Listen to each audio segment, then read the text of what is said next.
जरा सोचिए, हजारों करोड़ रुपए बस हवा में गायब हो जाएं। मतलब सिर्फ एक कंप्यूटर स्क्रीन के जरिए चोरी हो जाएं। दिल्ली में ना पुलिस ने हाल ही में कुछ ऐसा ही किया है। मतलब इसी तरह के अपराध के खिलाफ अब तक की सबसे बड़ी कार्रवाई को अंजाम दिया है। नाम है ऑपरेशन साई होक, और ये जानना हम सब के लिए बहुत जरूरी है। अच्छा, इस ऑपरेशन का स्केल समझने के लिए ना जो आंकड़े सामने आए हैं वो सच में होश उड़ा देने वाले हैं। तो चलिए एक एक करके इन नंबर्स पर नजर डालते हैं।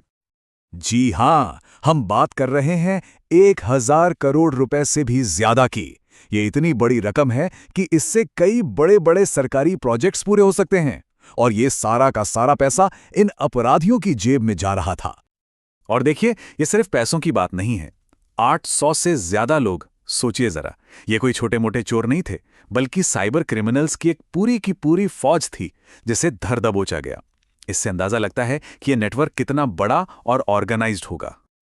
और शायद सबसे हैरान करने वाली बात तो यह है कि इस पूरे विशाल नेटवर्क को सिर्फ 48 घंटों के अंदर अंदर ध्वस्त कर दिया गया।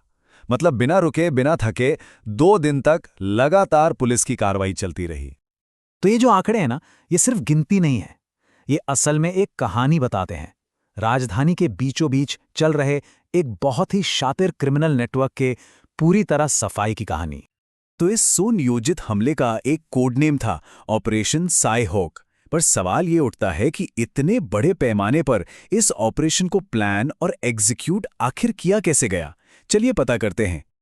देखिए, ये कोई यहां वहां की गई कुछ रैंडम छापेमारी नहीं थी। नहीं, ये एक सर्जिकल स्ट्राइक थी। एक ऐसा मिशन जिसका एक ही मकसद था, इस पूरे इलाके में साइबर क्राइम की मशीनरी को पूरी तरह से ठप कर देना। इस कामयाबी का सबसे बड़ा राज जानते हैं क्या था? कोऑर्डिनेशन। स्पेशल सेल ने दिल्ली के हर जिले में एक ही वक्त पर धावा बोला। सैकड़ों एफआईआर, डिजिटल सबूतों का पहाड़ और जाली दस्तावेज, सब कुछ एक साथ एक बिल्कुल परफेक्ट प्लान के तहत हुआ। और इस पूरे ऑपरेशन की कमान खुद पुलिस कमिश्नर सतीश कोलचा ने संभाली थी। अब जब टॉप बॉस खुद मैदान में हो तो इससे समझ आता है कि ये कोई मामूली मामला नहीं था, बल्कि पुलिस के लिए एक टॉप प्रायोरिटी मिशन था। लेकिन अगर किसी को ये लग रहा है कि इसका मकसद सिर्फ कुछ अपराधियों को जेल में डालना था, तो वो बात पूरी तरह से सही नहीं है। इस ऑपरेशन की जो असली रणनीति थी, वो कहीं ज्यादा गहरी और शातिर थी। तो क्या सच में ये सब कुछ सिर्फ 800 लोगों को पकड़ने के लिए किया गया था, या फिर पर्दे के पीछे कोई बहुत बड़ा छुपा हुआ मकसद था? और इसका जवाब हमें सीधा दिल्ली पुलिस के एक अधिकारी से मिलता है। असली निशाना लोग नहीं, बल्कि पैसा था। मिशन था उस पूरे फाइनेंशियल इकोसिस्टम को तबाह करना। मतलब उस मकड़जाल को तोड़ना जिसके जरिए ये चोरी का पैसा एक जगह से दूसरी जगह पहुंचाया जा रहा था। और ये पुलिस की सोच में आए एक बहुत बड़े बदलाव को दिखाता है।